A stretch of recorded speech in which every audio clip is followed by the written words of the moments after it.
Owner of Personals by Patrice. Welcome back, and if you're new here, I hope you can get comfortable. Today's video is going to be a continuation off of my last episode of Let's Talk Entrepreneurship, which was on branding. And I'll link that video somewhere so you can watch it if you haven't already. It's really nice.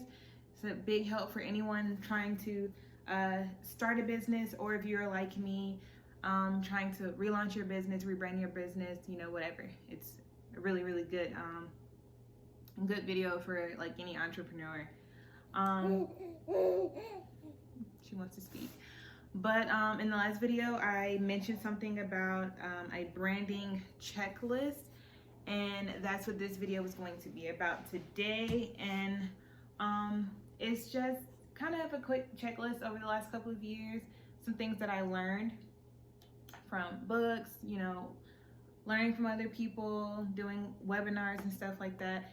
This is some notes that I got and things that helped me when it came to rebranding Personals by Patrice. So I really hope that this helps you out also. If so, like this video, share it, subscribe to me, and turn on your notifications so you don't miss any episodes. So the first thing that I have on my branding checklist that you need to make sure that you have is your business name. Make sure you know what your business name is going to be. If you are starting up a business, make sure it's something that represents you. I know a lot of people ask me, what I do based on my name of my business, because it doesn't say like how some girls have lash in their business name or lip gloss. I didn't want mine to be specific because I wanted to eventually grow my business to be doing more than just one thing. And this was the name that was personal to me. I like things to be unique, personalized, personals. And then my middle name is Patrice, which is a play on my grandmother's middle name and my mom's middle name. So that's why I chose that name for my business. But know your business name, know what you want it to say, before you go any farther. Make sure it's something that you want. Make sure it's something that you would want to keep. A lot of people change their names later on down the line. That's absolutely fine, but you don't want to keep changing over and over again to where people can't connect something to you, your brand, and your name. And then the next thing on my list is I guess you can call it a tagline. Like for my shop, my tagline is Dare to be different.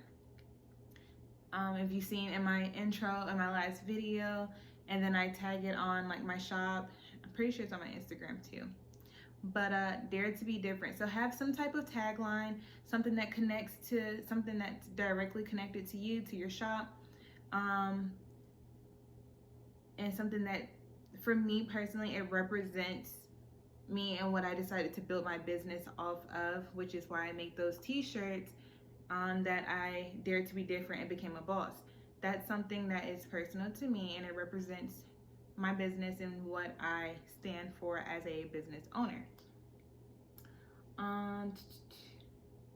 So you want to sit down and know how you would describe your business. Like if someone were to ask you, what kind of business are you in? Do you have know how to describe it? Sit it down, I write everything. You see my little binder here? I write everything down. It helps you visualize it instead of just saying it to yourself. Know what it's like, so you're prepared. So if someone comes to you and asks you hey, what do you sell? What do you do? You can just kind of roll it off like it's clockwork. You don't have to be I don't know, pull out your Instagram, whatever. You'll be able to deliver exactly what it is that you do, and you'll capture them, and you'll make them want to look up your YouTube, look up your Instagram, look up your your shop website by themselves. So make sure you know how you would describe your business and do it well. The next thing is how you want your clientele to feel when they're looking at your brand, or like scrolling through your website or walking through your store, you know, whatever platform that you are able to sell with or on. What type of feelings do you want your clientele to get? Do you want that person to get? Do you want them to come in and feel like, you know, they're glamorous? Do you want them to be able to come in and feel like they can be free? Like, what type of feeling do you want to invoke? Make sure you know that and you incorporate that into your brand and into your business. I like to incorporate the freedom of being you and not being judged for it, and knowing that it's okay to be different and that you can still go far, you can still prosper in life, and you don't have to jump on a bandwagon. You don't have to be like everybody else. You can be wholeheartedly you and still be successful in anything that you're trying to do.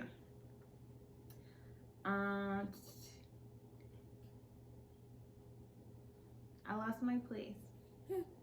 Oh yeah, so then the next thing that I have are your likes and dislikes. So this is important in your business because you don't want to, you know what you like.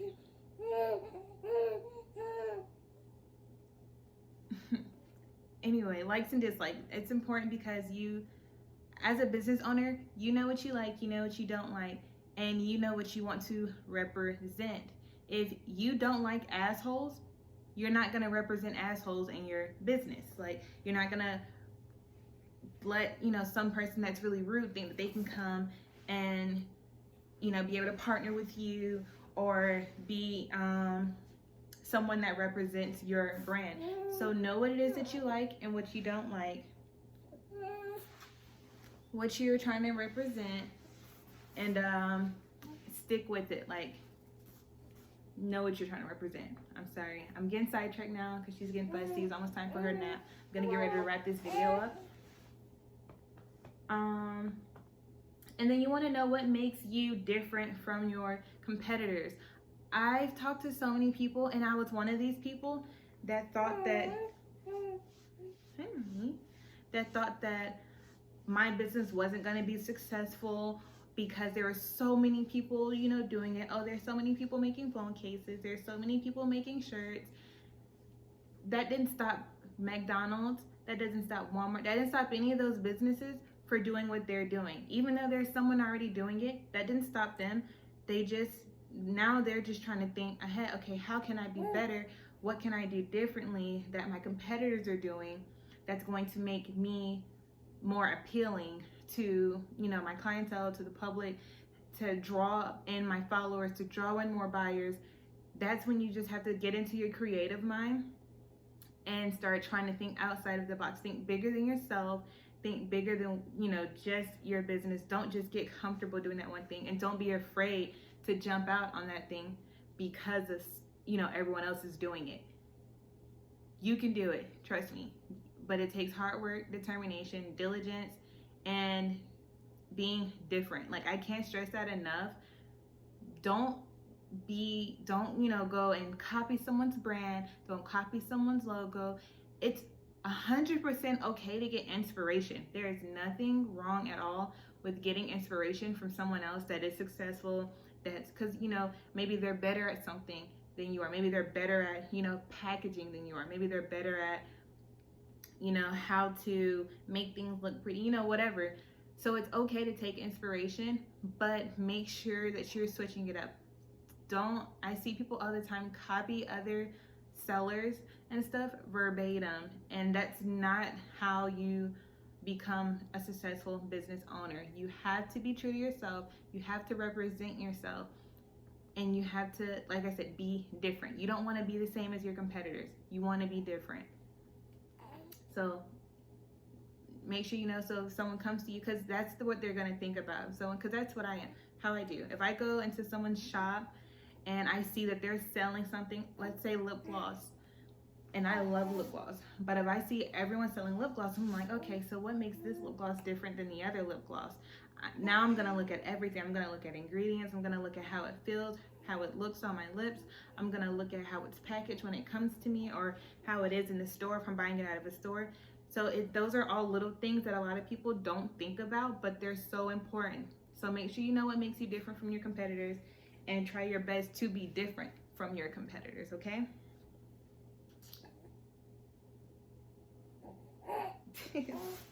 And